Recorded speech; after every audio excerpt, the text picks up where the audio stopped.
Madam, madam, দরজাটা একটু খুলেন। না, আমি দরজা খুলবো না। দেখি তুই কতক্ষণ বাইরে থাকতে পারিস। আমাকে বিয়ে করা খুব শখ না তোর? জন্মের মতো এখন ঘুচাই দিব এখন। ম্যাডাম, অনেক রাত হয়েছে, দরজাটা একটু খুলেন, আমার অনেক ঘুম পেয়েছে। ফুকিং বাচ্চা ডাকাডাকি তো আমার কান ধরে যেতেছে। চাই দরজাটা খুলে দিয়ে আসি, নাহলে তো শান্তি মতো আমি ঘুমাইতে পারবো না রাতে।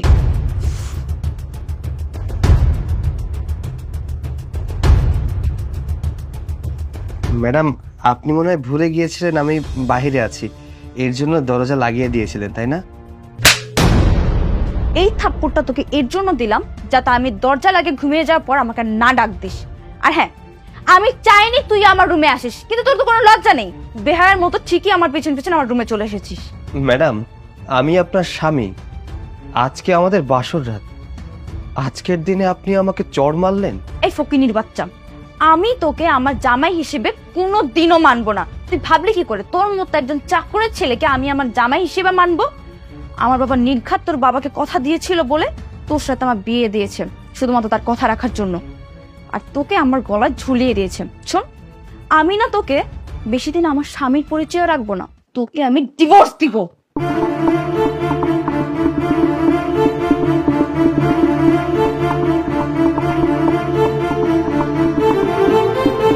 এই চাকরের বাচ্চা, একদম আমার বিছানায় আসবি না। আমি চাই না আমার বিছানায় কোনো চাকরের ছেলে এসে শুয়ে থাকুক। দেখুন ম্যাডাম, আপনি সারাদিন আমাকে যা মন চায় তাই বলেছেন, আমি কিচ্ছু বলিনি, কিন্তু আমার বাবা মা তুলে একটা কথাও বলবেন না। এই, তোর বাপকে নিয়ে কথা বললে কি হবে রে? হ্যাঁ, তোর এই বুইড়া বাপের জন্য না তোর সাথে আমার বিয়েটা হইছে, নাহলে তোকে আমি কোনোদিনও বিয়ে করতাম না। যা এখান থেকে বের হয়ে বাইরে গিয়ে শুয়ে পড়। কিন্তু বাইরে তো অনেক শীত, আমি কিভাবে ঘুমাবো? একটা বালিশ নিয়ে নেই। তোকে এইভাবেই ঘুমাতে হবে। আর আমি তোকে একটা বালিশ কেন, কোনো চাদরও দিতে পারবো না। শোন, আমি খুব ভালো করেই জানি আমার বাবার বাড়ি গাড়ি টাকা পয়সা এত কিছু ভোগ করার জন্য আমাকে বিয়ে করেছিস না। আমি বেঁচে থাকতে সেটা কোনোদিনও হতে দিব না। আমার আপনার বাবার টাকা পয়সা বাড়ি গাড়ি কোনো কিছুর উপরেই লোভ নেই, কোনো কিছুই লাগবে না আমার।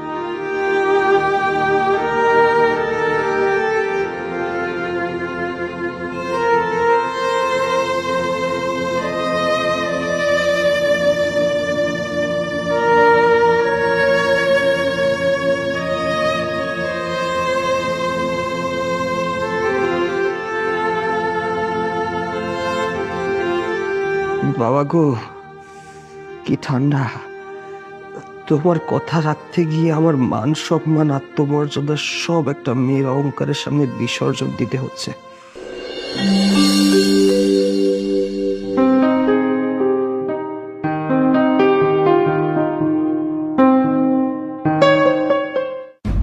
ও আচ্ছা, এই চাকরের বাচ্চাটা তাহলে এখন এখান থেকে যায়নি। আহ আহ আহ আহ ও আহ! ম্যাডাম, আমি ইচ্ছা করে আপনার এই জুতাটা দিয়ে আমারে পাড়া দিলেন। হ্যাঁ, ইচ্ছে করেই পাড়া দিয়েছি। এই, আমি তো এদিক দিয়ে ওয়াশরুমে যাই নাকি? তুই এখানে শুয়ে আছিস কেন? আরে, আপনি ওয়াশরুমে যাবেন ভালো কথা, আমাকে একটা বার ডাকতে তো পারতেন। শোন, এটা আমার বাসা, আমার রুম। আমি যেই দিক দিয়ে খুশি সেই দিক দিয়ে যাব। সেই ক্ষেত্রে আমি কি তোকে ডেকে সরিয়ে যাবো নাকি? হ্যাঁ, চল।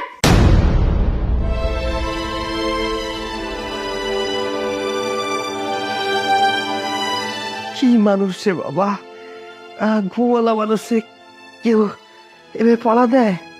ও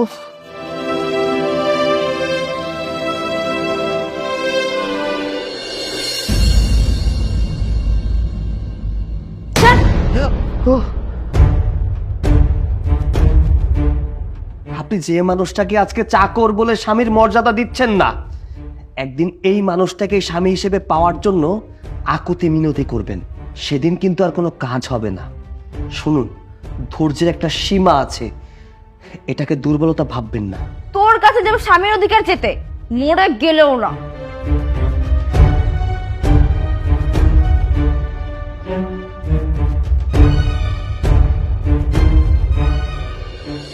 যবে থেকে এই চাকরের বাচ্চাটা আমার লাইফে আসছে, তবে থেকে আমার সবকিছু এলোমেলো হয়ে গেছে। না কোনো কাজ কামে মন দিতে পারতেছি আমি। এই কি আমার জন্য এক কাপ কফি নিয়ে আসে তো।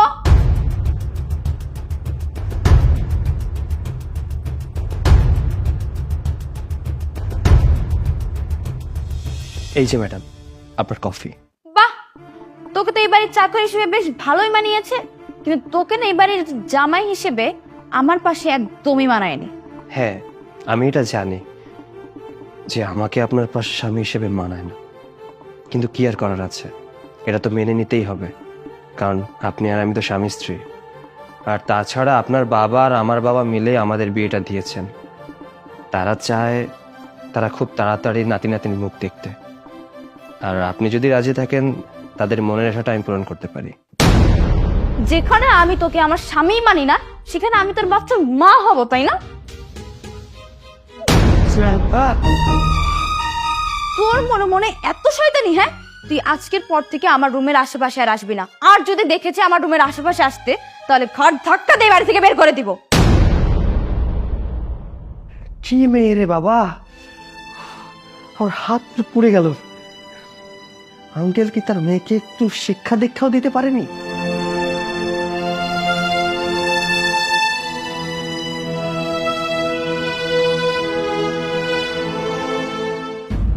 ও আচ্ছা, ম্যাডাম এই প্রজেক্টের কাজ করছিল।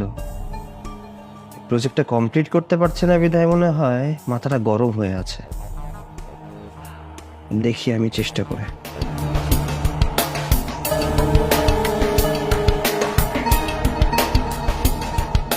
ডান। ম্যাডাম দেখে ফেলার আগে রুম থেকে চলে যাই।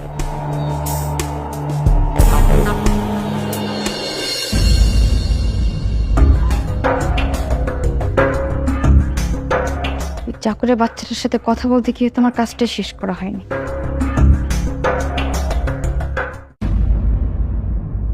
কি ব্যাপার, এই কাজটা আমি শেষ করিনি, তাহলে কাজটাকে শেষ করলো? এই বাসায় আমি ছাড়া তো প্রজেক্টের কাজ আর কেউ করতে পারে না, আর এই রুমে তো আমি ছাড়া ওই ছোট লোকের বাচ্চা ছাড়া কেউ ছিল না, তাহলে ও কি কাজটা করছে? না না, আমি সব কি ভাবতেছি, ও হয়তো নিজের নামটা ঠিক মতো লিখতে পারে না, আমি হয়তো বা কখন কাজটা কমপ্লিট করে রাখছি, মনে নেই।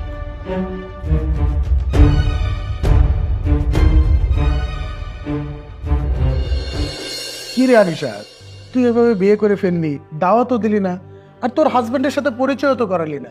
শোন, আমি না এই বিয়ে মানি না। আমার বাবা জোর করে তার অফিসের চাকরের ছেলের সাথে আমাকে বিয়ে দিয়ে দিয়েছে। তোর জামাই একটা চাকরের ছেলে, তুই এই বিয়েটা করতে গেলি কেন? আরে বাবার কথা রাজি না হলে তো বাবা তো এই বাড়ি গাড়ি টাকা পয়সা যা আছে সব এতিমখানে দান করে দিত, তাই তো বাবার কথা শুনে ওই গ্রামের গাইয়া অশিক্ষিত ছেলেটাকে আমার বিয়ে করতে হলো। সবই বুঝতে পেরেছি। আচ্ছা, তোর জামাই কোথায়? আমার ফ্রেন্ড এসেছে, এক কাপ চা নিয়ে আয়। ম্যাডাম, এই যে চা। এই যে ভালো করে দেখ, এইটা আমার জামাই। এ কি, সৈকত স্যার এ বাড়িতে চাকরের কাজ করছে, আর আনিশা বলছে ওর হাজবেন্ড এ বাড়ির চাকর। তাহলে কি আনিশা ওর নিজের হাজবেন্ডের পরিচয় জানে না? কি রে, চুপ করে গেলি কেন? একে দেখে কি এখন তোরও মুখের কথা বন্ধ হয়ে গেছে? এ কি, এ তো আমার অফিসে চাকরি করে, ও আবার আমাকে চিনি ফেললো না তো? কিছু বোঝার আগে আমি এখান থেকে চলে যাই। কি ব্যাপার, চলে যাচ্ছিস কেন? আমার বন্ধুকে দেখে অনেক লজ্জা পেয়ে গেলি না? হ্যাঁ আনিশা, তুই কার সাথে কিভাবে কথা বলছিস? একটা চাকরের ছেলে যখন মালিকের জামাই হয় তখন তার সাথে এরকম ব্যবহারই করতে হয়। আরে থাম তো, উনি কোনো সাধারণ মানুষ না, আর উনি কোনো চাকরের ছেলেও না। উনি সৈকত গ্রুপ অ্যান্ড ইন্ডাস্ট্রির মালিক। এই তো কিছুদিন আগেই বিদেশ থেকে লেখাপড়া করে দেশে এসেছে। তুই সব কি বলছিস? তুই পাগল হয়ে গেছিস নাকি? আরে পাগল আমি হইনি, পাগল তুই হয়েছিস। তোর নিজের স্বামী একটা এত বড় মাপের মানুষ, আর তুই তাকে চিনতেই পারলি না? আরে তুই কি জানিস এই স্যারের পেছনে কত সুন্দরী মেয়েরা লাইন ধরে থাকে? তুই এত কিছু কি করে জানলি? আরে আমি জানবো না তো কে জানবে? আমি তো ওনার অফিসে চাকরি করি, উনি আমার অফিসের বস। তাহলে কি সৈকত এতদিন ওর পরিচয় আমার কাছ থেকে লুকিয়ে রেখেছে, আর আমি এত কিছু না জেনে ওকে এত অপমান করেছি, এত অত্যাচার করেছি? তুই এতদিন যে ভুল করেছিস সেই ভুলটা আর করিস না। তুই স্যারের কাছে ক্ষমা চেয়ে নে। আচ্ছা, আমার অফিসের সময় হয়ে গেছে, আমি আসি।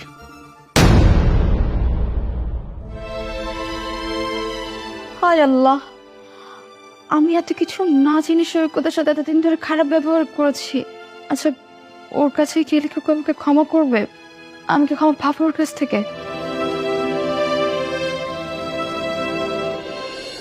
আঙ্কেল, আমি আপনার মেয়ের সাথে অনেক মানিয়ে চলার চেষ্টা করেছি, বাট আই এম সরি, আমি ব্যর্থ হয়েছি।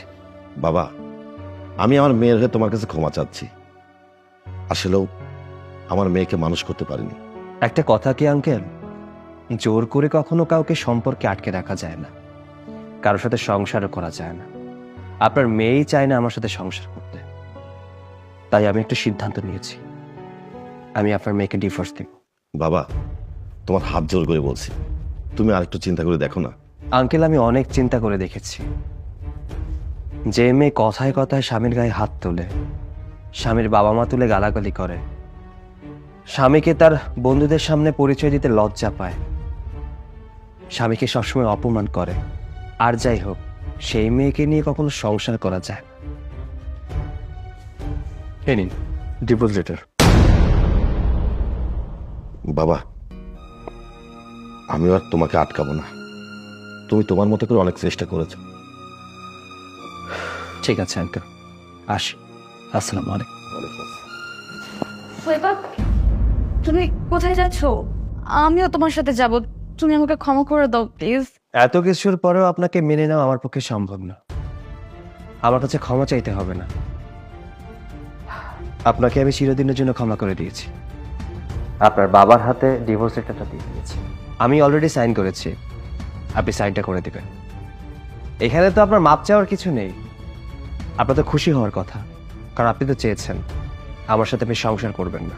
আর হ্যাঁ, আপনি যেটা চেয়েছিলেন সেটাই হলো। আজ থেকে আপনি স্বাধীন, আপনি মুক্ত।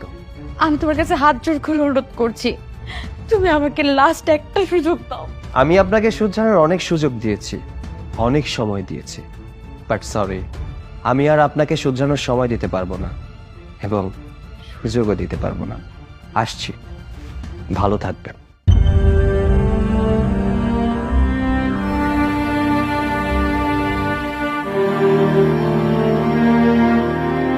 তোর মতো বদ মেজাজি মেয়ের সাথে এটা হওয়া উচিত। আজকের পর থেকে তুই চাইলেও কাউকে পাশে পাবি না, আর আজকের পর থেকে তুই বুঝবি একা জীবনটা কত